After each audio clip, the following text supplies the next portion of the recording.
শিৱসাগৰৰ ভটিয়াপাৰৰ ONGCৰ ৰিগত ভয়ংকৰ বিস্ফোৰণ নিগমৰ ৰুদ্ৰসাগৰ তৈলক্ষেত্ৰৰ অধীনস্থ 147 নম্বৰ ৰিগত এই বিস্ফোৰণ ৰিগৰ পৰা অহৰহ তীব্ৰ শব্দৰে নিৰ্গত হৈ আছে প্ৰাকৃতিক গেছ প্ৰায় 3-4 কিলোমিটাৰ নিলগৰ পৰা শুনা গৈছে গেছ নিৰ্গত হোৱাৰ শব্দ আতংকিত গাঁওবাসীৰ নিৰাপদ স্থানলৈ পলায়ন প্ৰথমে বম দিছিলে বম বাছ হৈ গ'ল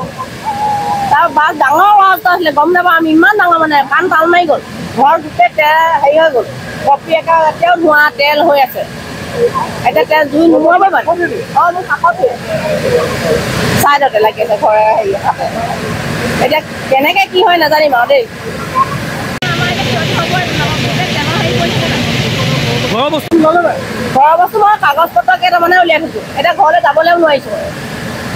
মই কেনেকৈ যাম ঘৰৰ ভিতৰলৈ বিপদজনক হৈ আছে মানুহে বস্তু দিছে কৈছে বোলে গাঁওবুঢ়াই খবৰ দিছে বস্তুবিলাক কিবাকি যাবতীয় বস্তু উলিয়াই থ'বলৈ শিৱসাগৰৰ পৰা ফৰিদুলি ৰিপৰ্ট নিউজ এক্সপ্ৰেছ অসম